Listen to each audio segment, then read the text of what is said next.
Okay, so you ever been to a fairgrounds like 2 days after the county fair closed down for the season and the carnival's gone, you look around at all the dry and worn out patches of grass and you wonder, what happened here?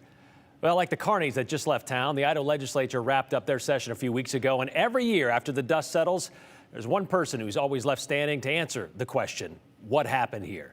It's Governor Brad Little. He still keeps showing up to the Capitol every day for work, regardless whether the legislature's there or not. Joe Paris, well, you were there this morning with Governor Brad Little. Joining me now. So, Joe, there was a lot covered this legislative session, but there was one glaring topic that wasn't, clarifying Idaho's abortion laws. And this has been in the national spotlight, Brian. Yes, the Idaho lawmakers, they did not pass any abortion clarification laws this past session. And I asked Governor Little about the laws in Idaho's day at the Supreme Court recently. And to Governor Little, clarity is tough on the topic. It's hitting a moving target, so to speak. Doctors continue to leave Idaho. Some say, clearly, it's because of abortion laws. Logically, it makes sense to me that there's probably that's part of the problem. And women's health, as this goes forward, whether it's our maternal review, whether it's what we're doing in foster care, it's whether what we're doing in all those areas, we want to, and we do not need with the least amount of doctors per capita of any state, we don't need excuses for doctors to leave the state, but we need to get this case settled, and then we can go forward. So. Do you think the abortion law is clear as is?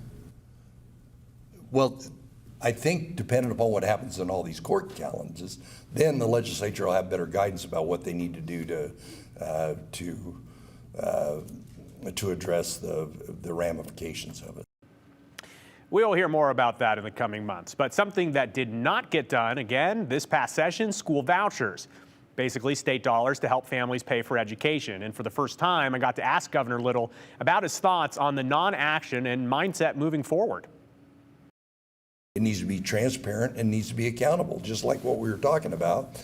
And some of the proposed language that hasn't got to me looked to me like it would reduce transparency and accountability. I think you need to look at all the options and say, what are we trying to fix?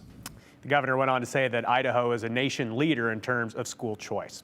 Also, for the first time today, since the dust has settled, Governor Little gave his thoughts on allowing the ITD budget to become law without his signature. And that budget included language that ended the sale of the State Street campus to a private group. There's only one other bill that I let become law without my signature, and that was last year or year before last, and so I'm reluctant to do that. But he did do it with the ITD budget, a budget that killed the sale of the ITD campus.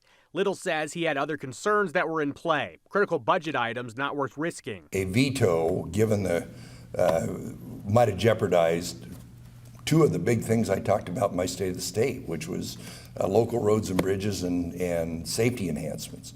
So it was a calculated risk. A risk that is now followed by a lawsuit filed late Wednesday.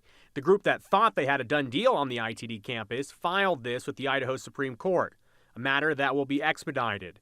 Little and other state leaders will now have to respond in the legal arena, and oral arguments may be set at the court's discretion.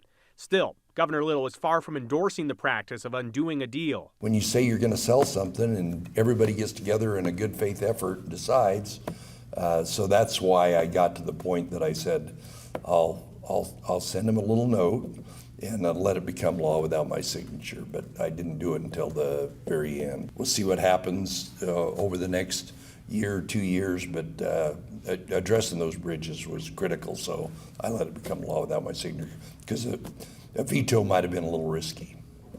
And as our Andrew Bartline has reported this week, and I touched on it last week, there is a lawsuit now in the state Supreme Court from the prospective buyers there. But Brian, it's an interesting sense of what could happen in the future. Something else I did want to add real quickly, the governor was asked if the University of Idaho, University of Phoenix deal was still alive.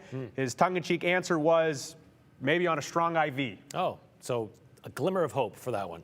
What was for breakfast, by the way? There wasn't bacon, which is crazy because the governor says he won't come to these events if there's no bacon. So he actually opened apologizing for no bacon. So. Isn't that room something to do with Snake River Farms in there, too? I don't know. All right. Thanks, Joe.